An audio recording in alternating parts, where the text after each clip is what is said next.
against the very fates themselves.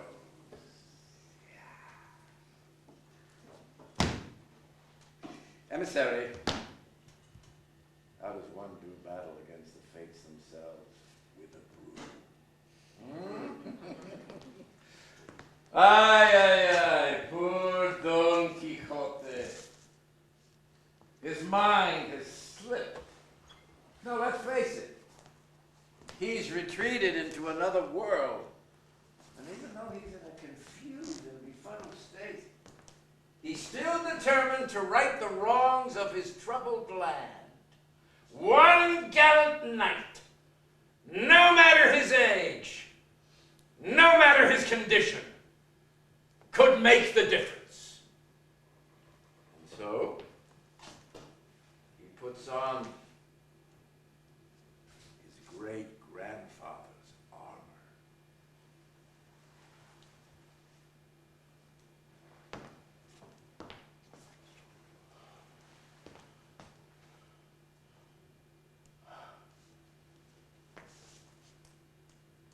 As a gallant knight-errant, I shall travel the land. But first, I need a helmet. And so I have made a helmet of the strongest stuff that a man of my age could easily work with, pasteboard. But first, a test of durability. Quixote. Ole, yeah.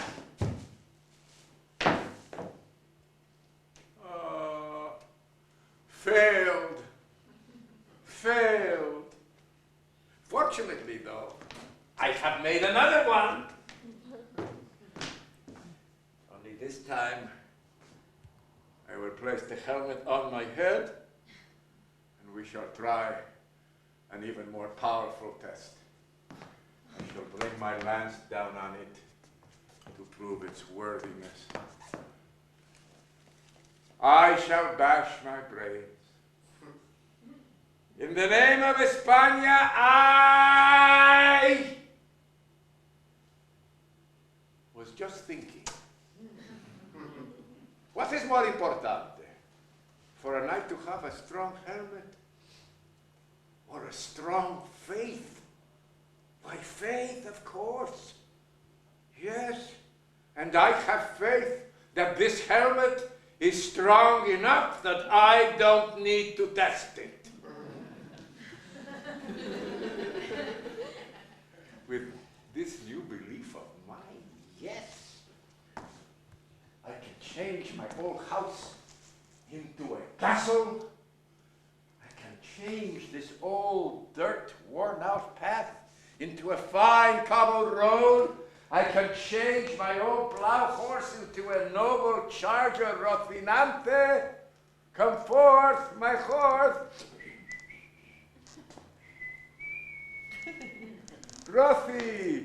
Rocinante.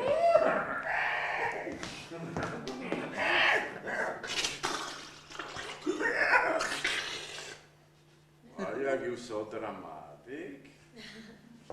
¿Qué es eso?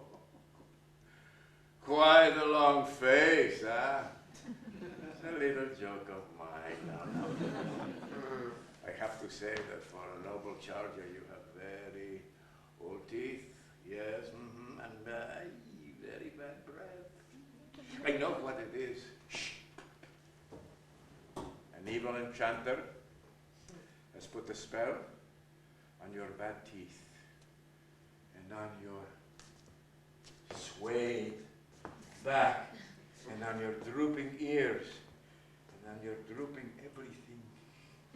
I am the famous Rocinante. I am the great-grandson to El Cid's legendary horse, Papieca. And I can also trace direct lineage to Alexander the Great's godlike horse, Bucephalus. That is so hard to say when you have bad teeth. Oh. because I was all skin and bone, they gave me to this old Don Cajon. Ay, ay, ay.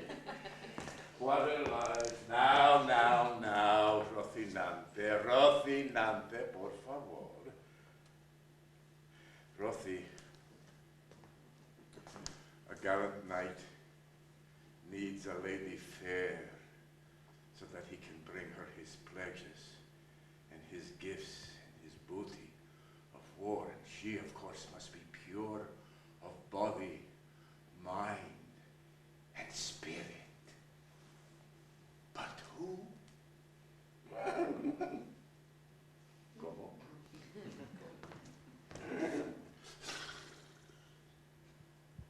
I see. The girl by the farm nearby. Gracias. Yes, she is sweet-natured. Oh, yes. You're absolutely right, Rocinante. And she has that delightful, ¿cómo se dice? Overbite. Yes. I will make her the object of my devotion. Her name escapes me, but no importa, I can make it up, whatever I like. No importa. But it has to be sweet, good-natured like she is. Dulce.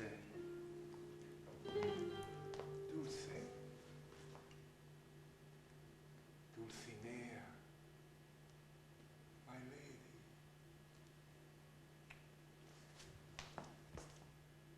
A suit of armor. A trusty mount. A lady fair. All that's needed now is a man at arms. Who's there? Ha-ha! Sancho Panza, I have been waiting for you all morning here by the glade. Are you prepared for our journey? What have you to say to that? Well, this old man, he may be a bit adulterated, but I have to say that there is nothing of the rogue in him. His soul is as pure and clean as a picture. A child might make him believe it's night at noonday, and for that simplicity, I love him. Sancho. Constant Sancho, sturdy Sancho, untouched. Gracias. We make a striking couple, you and I. I shall reward your faithful service, my friend. And I shall get you an island to rule. So we'll talk about that later. Much later, Quito. Miguelino. All this. I like it. Very, very good. And the emissary will also begin to see how you play with the ideas of faith and servitude and reality and illusion. So Don Quixote on his faithful horse Rocinante, and Sancho and his donkey Dapple rode out together, ready to face whatever came their way. Sancho, por favor, bring your ass up here. Sancho, look up there on the hill, all those, not yet, emisario, not yet, all those windmills. No, Sancho! Dame Fortune has been guiding us better than we could have wished. Look! 30 to 40 lawless giants there. No, those are windmills, senor. Ho, wild creatures! Do not flee. It is I, but a single knight with whom you have to deal. Sancho, look! Their arms are flailing. Flailing around, Sancho, as though the very breeze were stirring them. Monsters! Windmills! Sancho, prepare yourself. I will do battle, and it is up for you to stay here and do the telling. Lady Dulcinea, I commend myself and my actions to you, to God, to Dulcinea, and all foes of yours I charge.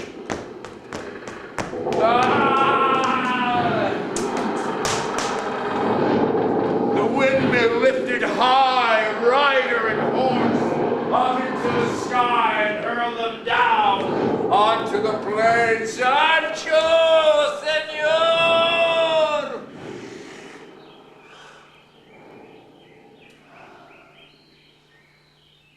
Sancho, I can't see. Pues open your eyes. Yes, I am saved. God is good. Gracias. Sancho, did you notice that at the very last moment, an evil witch cast a spell over the windmills? They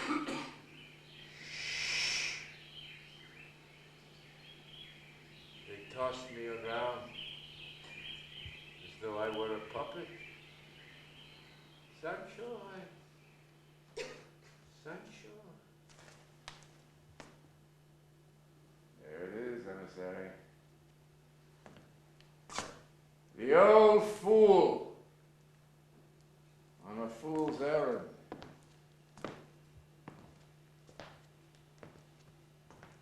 Confused, twisted. I have to say, he is a figure of pity. Or do you pity those who follow him? Or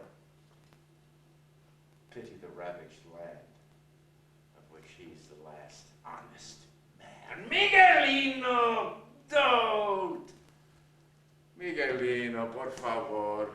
Why do you bring forth this aversion? If the emissary were here, you know that he would not write a good report for you.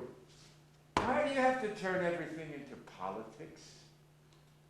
Because he's going to ask me about Don Quixote, and I'm obliged to play the drama as I see fit. Well, no, está bien.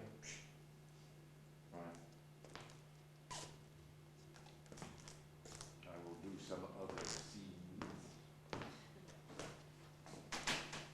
Something less complicated.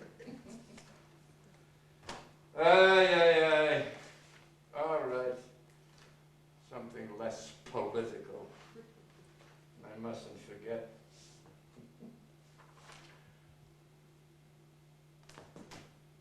I have it. The next morning, Sancho and Don Quixote push on. They come to this village, Emisario. Now in this village, there is a beautiful young woman. Her name is Marcela, and the people, they are in awe of her. They know only to berate and humble her. And once more, a young man has just killed himself for the love of Marcela. Now the villagers gather round for the funeral.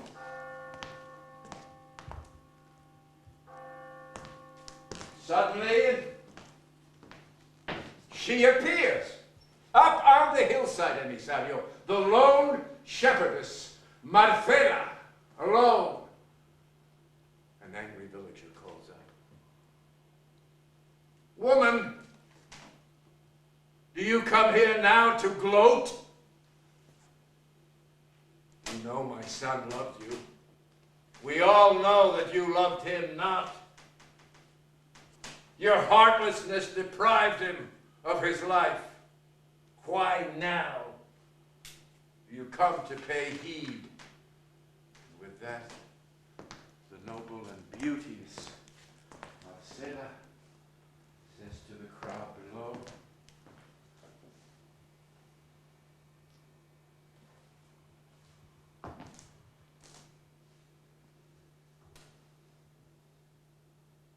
people of the village, I, Marcella, did not come here to gloat. I am here to defend myself. I did not ask for this beauty, such as you call it. Heaven gave it to me, of its own part and own grace, without any say from me. Like a bird receives its wings, or a viper its fangs. Do you blame those creatures for those gifts? And now we have this young man. He's dead. You came to me. You hounded me. I gave you no encouragement. I warned you. I hid myself away from you. He died because of the lie that he told himself. It is not my fault. I was not the cause. Therefore my penance, my lifelong penance, is to return up to the hills, where my beauty can do no one else any harm. Least of all, myself. So Marcella quietly turned, disappeared out into the hills. The crowd was stunned, silent, as they watched her leave. One voice, however, did call out. No one is to dare follow the beauteous Marcella under pain of incurring my furious wrath.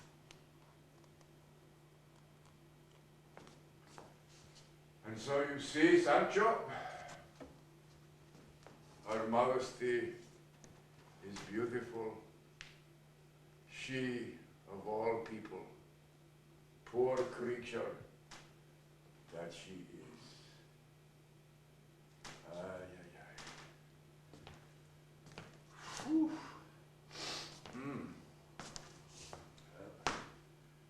Cross-dressing is a damn thirsty business. Of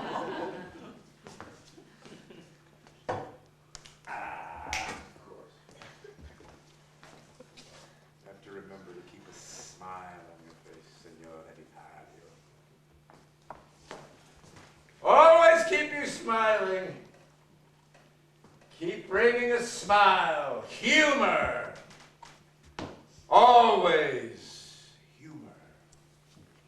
And so later on in their quest, Don Quixote and Sancho ride further on until the two of them come to a very strange sight. A dozen prisoners in chains being marched off, apparently to jail. Master of the guard, por favor, why are these men being taken to jail? And if you do not tell me, then I shall speak to them myself and find out. And so Don Quixote did just that. He questioned each prisoner individually. Usted, por favor. What about you? Aha. Really? And you too? Oh, well. And you three? También. Son cinco. A ver. Ustedes cuatro. Also. Yes. Aha, yes. I'm beginning to see. Aha, how many there? Oh, Sancho, do you know this? All of these men are innocent. This is an incredible coincidence. Gentlemen, Master of the Guard, I suggest and order you to set these men free. Well, naturally, the guards refused, much to the irritation of Don Quixote, who without warning suddenly charged, knocking the Master of the Guards down. The prisoners then broke their chains, took the weapons, and chased the guards away. Sancho, much frightened, spoke out, "My Lord Quixote, por favor, vámonos, vámonos. This is a terrible business. You have shot an arrow into a hornet's nest. It's all right, Sancho, por favor. Gentlemen, gentlemen, settle down, por favor. It is my wish that you all go to El Toboso and find my lady Dulcinea and tell her of my bravery and courage and my kindness. And then, after you have done that, you may be free to wander as you like." Well, oddly enough, the leader of the prisoners had a slightly different plan. "I'm sorry, what you said, you old fool? You want us to go where?" "Oh, to El Toboso. Well, what do you say, gentlemen?" "I say the old bastard should go to hell. How dare you, you ungrateful cowards! By all that is holy, I'll reattach the chains to you myself." And so Don Quixote and Sancho fought them together. However, the prisoners stripped them of their weapons and their armor. "No, no, por favor, don't take it. It's my great-grandfather's." No, throwing stones and rocks at them, knocking them down.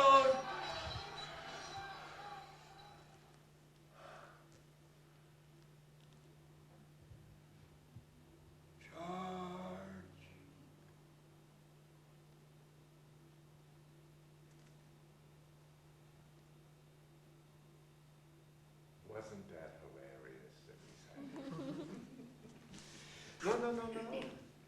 No. I have to say, for those who wish to laugh, there it is. It's a comedy. For those who wish to think,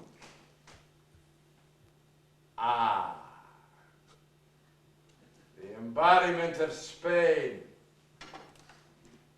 in this old foolish man, the pride of España, who would say again and again, "Bring back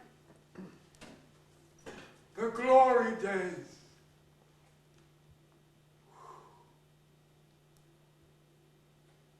What a proud statement. But a statement that some may say has ruined this country. Some say that it has bred wasteful wars, financial collapse, and blind worship to past accomplishments.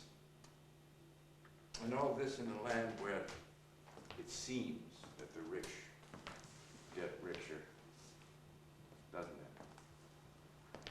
And that the poor have no recourse but to turn to crime for social justice. A land where women are paraded on stage in lewd costumes for the pleasure of angry and hateful men, and where the very name of Jesus is used for political ends.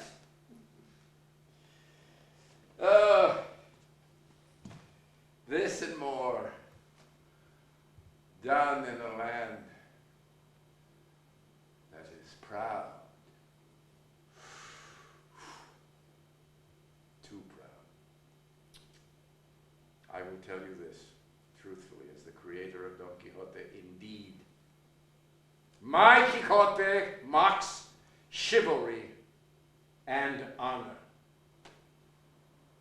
And even if my writing is, well, humorous, clumsy, subversive, so help me God, if I ever allow someone to have me write, that it is harmless.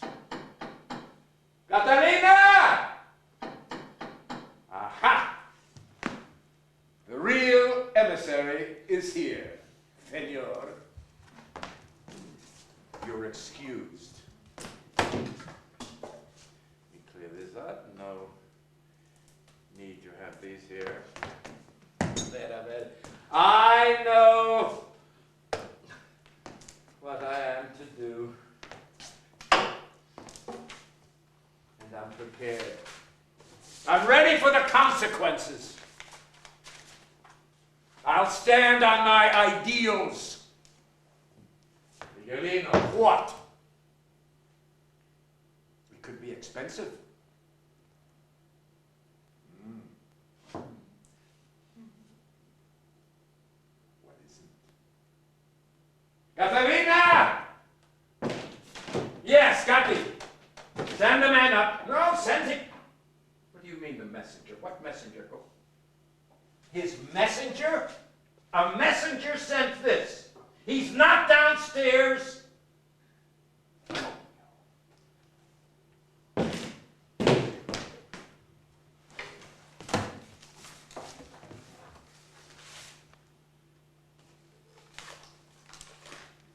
Rinaldi de Reinaldo. You're back. Emissary to His Highness, the Count Lemos of Naples, estimado Señor Cervantes. I must report that His Highness cannot offer you a patronage at this time.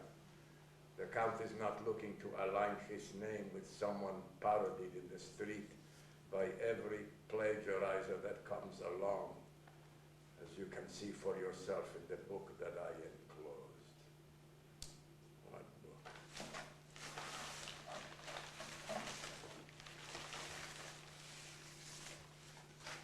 Oh my God. Don Quixote Part 2.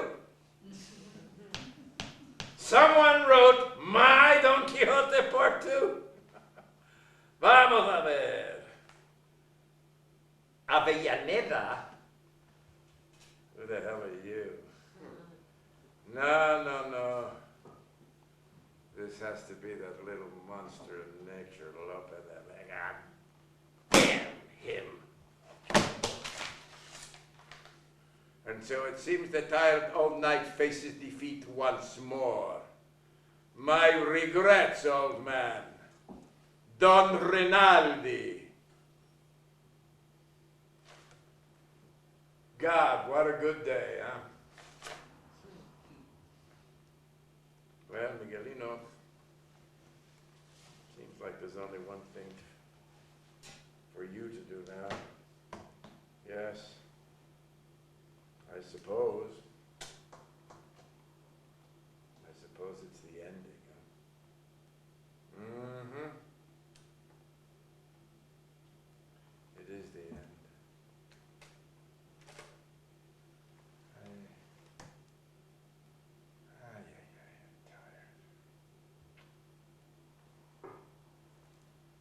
tired.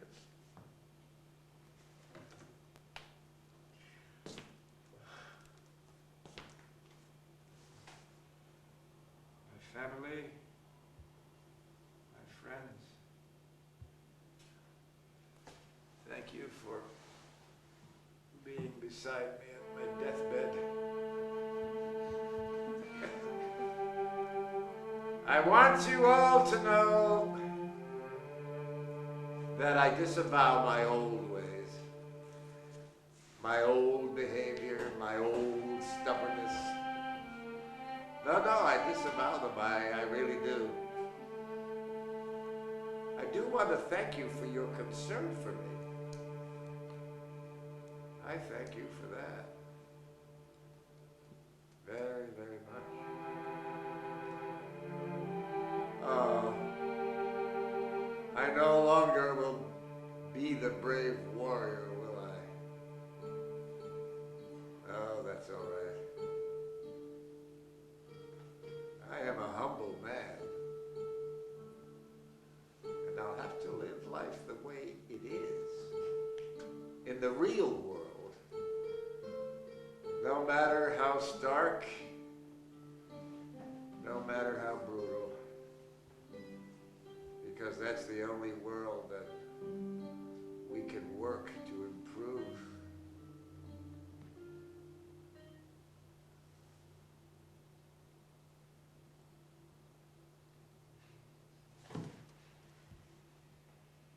That's the end I need.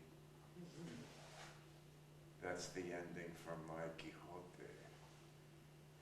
That is the ending that I'll write to my sequel, part 2 of Don Quixote. Hell, you think I'd let some plagiarizer get away with this? No, Miguelino, I didn't. You're damn right. Well, Carlos, maybe some other time. Your loss, not mine. Catalina! More paper! More paper, quickly! Bring it, my dear, right away! Those bastards. They didn't break me in Lepanto. They didn't break me in Algiers. By the grace of God, they're not going to break me here in Madrid. To a man without connections, yes, there are 3 open roads. The church, the sea, and the world of ideas. I chose the latter.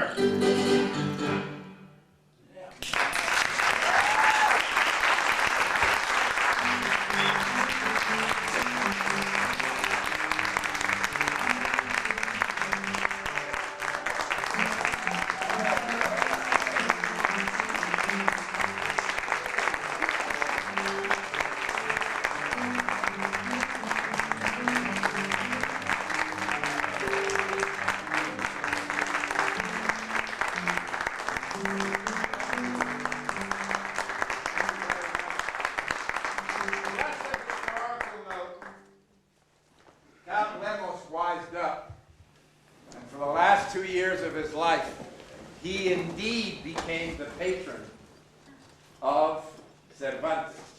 He found out during this sequence of events for this one scene, Cervantes already had written about 43 to 53 chapters, expecting to do it, but then he just didn't get to it, and then he finally jumped into gear. Lemos heard about it, found out about it, and said, what the hell, I'm with you, and that was the first and only time that Miguel de Cervantes was able to support his family due to his incredible talent. He had the soul and temperament of a poet.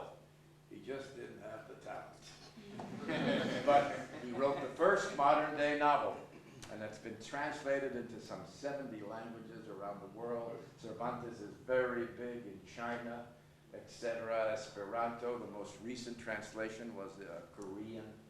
So he's quite a figure. So if you get a notion to read some of it, it's over 1,000 pages. I don't recommend that. But I do recommend the chapters are short and they're just delightful. They really are. He wrote incredible character